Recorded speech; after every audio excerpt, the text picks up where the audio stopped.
सभी को नमस्कार। ग्रेड थर्ड की आगामी भर्ती को लेकर बहुत सारे बच्चों के जब सवाल हैं। कल डीपीसी की जो सुनवाई थी सुप्रीम कोर्ट में, जिसमें राजस्थान सरकार बहुत ज़्यादा प्रयास कर रही है कैसे भी करके मामला सुलझे और लगभग 20,000 की भर्ती हम लोग निकालें। ये निश्चित है, सरकार का पूरा मानस है ग्रेड थर्ड की 20,000 की भर्ती लेवल सेकंड के पदों को लेकर निकालने का पूरा मानस है। लेकिन सुप्रीम कोर्ट में जो सुनवाई हुई डीपीसी में, उसमें 2 से 3 बातें हुई।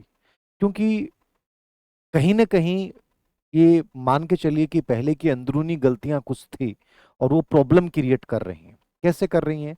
कल सुप्रीम कोर्ट में सरकार की ओर से जब ये जवाब पेश किया गया कि डीपीसी को लेकर आपका जो 2 मत हैं कि ये जो एडिशनल मान लीजिए बीए करते हैं कि आप टीचर लग गए, उसके बाद आपके संस्कृत नहीं थी, आपने संस्कृत से एडिशनल कर लिया। अब क्या होता है कि जिसने मान लीजिए पहले से कोई व्यक्ति है तो वो उसको बड़ा नुकसान होता है। और जो नए विषयों में एडिशनल करके आ जाते हैं, इनसे डीपीसी में पुराने लोगों को बड़ा नुकसान होता है। इसको लेकर सरकार कहीं ना कहीं इस बात के समर्थन में थी कि एडिशनल को डीपीसी में अलाउ नहीं किया जाए। यद्यपि मान लीजिए आप में से किसी बच्चे ने एडिशनल कर लिया, ग्रेजुएशन लेवल पे उसके विषय नहीं था, बाद में उसने एडिशनल कर लिया और उर्दू से वो थर्ड ग्रेड की तैयारी कर रहा है, तो ये कह रही है सरकार, ये करी है कि उनको सीधी भर्ती में हम वैलिड कर रहे हैं कि जो भी ग्रेड थर्ड की भर्ती आएगी उसमें एडिशनल वैलिड रहेगा। यद्यपि एडिशनल वाला मुद्दा कई सालों से बड़ा विवादित रहा है, कोर्ट में जाता है।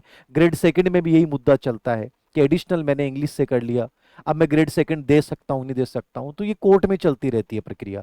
तो सरकार ने स्पष्ट किया सुप्रीम कोर्ट के सामने कि जिन्होंने एडिशनल किया है वो सीधी भर्ती में हम उनको अलाउ कर देंगे, लेकिन डीपीसी में एडिशनल वालों को शामिल नहीं करेंगे। केवल उनका जो मूल विषय है उसी के आधार पर डीपीसी शामिल की जाएगी। लेकिन सुप्रीम कोर्ट ने कहा कि गलत बात है, आप एक स्टैंड पे रहें, या तो आपको दोनों में ही नहीं करना या आपको दोनों में ही करना है। तो इसको लेकर सरकार ने कहा कि हमें 4 सप्ताह का समय दिया जाए। तो 4 वीक का जो समय है वो एक प्रकार से सरकार ने मांगा है सुप्रीम कोर्ट से। 4 वीक का मतलब ये हो गया लगभग ये 1.5 महीने के आसपास प्रोसेस जो है, महीना 1.5 महीने का मान के चलिए कि और आगे सरक गई।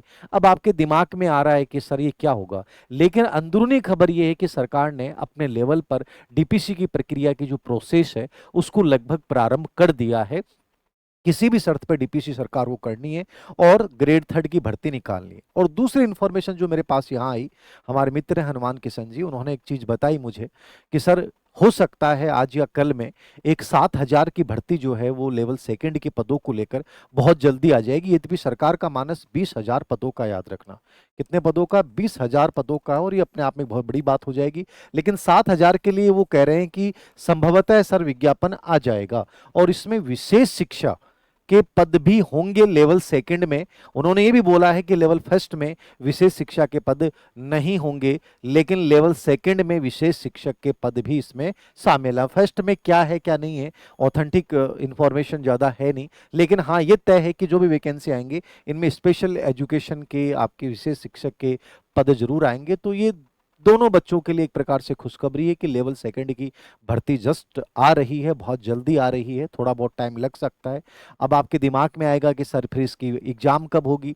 देखिए एग्जाम हो सकता है कि जनवरी में ही करवाने का प्रयास है फिलहाल, तो हो सकता है कि विज्ञापन अब आता है तो हो सकता है कि लेवल सेकंड की जो सामान्य शिक्षा विभाग की है, क्योंकि लेवल फर्स्ट की तो ऑलरेडी आई हुई है तो वो तो कंटिन्यू है ही आपकी, वो तो जनवरी में होनी है तो जनवरी में ही होगी, उसको लेकर कोई अभी फिलहाल कोई आशंका नहीं है कि वो आगे जाएगी। लेकिन हो सकता है इसकी आगे हो जाए और हो सकता है कि दोनों साथ भी करवा ली जाए। तो मैं यही कहूंगा कि जो कम पदों को लेकर बच्चे तनावग्रस्त थे, आप अपनी प्रिपरेशन को जारी रखिए, अच्छे से मेहनत करते रहिए, अच्छी खुशखबरी आपको जल्दी मिलेगी, क्योंकि सरकार को इस डीपीसी प्रक्रिया को पूरा करवाना है।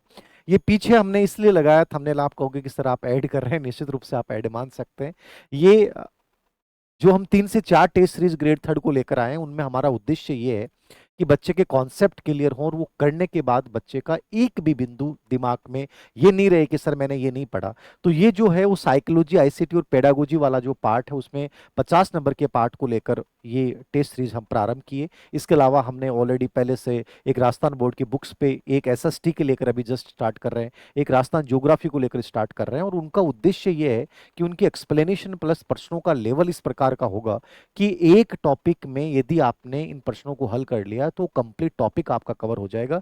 तो ये साइकोलॉजी परिदृश्य और एक प्रकार से आपके आईसीटी को लेकर है। इसमें 15 टेस्ट होंगे और इस प्रकार से पैटर्न बनाया हमने कि हर 3 टेस्ट के बाद में जो टॉपिक आपके हुए हैं वो दोबारा से रिवीजन होंगे, फिर दोबारा 3 टेस्ट के बाद दोबारा से रिवाइज होंगे। मतलब पूरा सिलेबस लगभग 4 से 5 बार कम से कम आपका रिवाइज हो जाए इस टेस्ट सीरीज के माध्यम से, ये हमारा प्रयास है।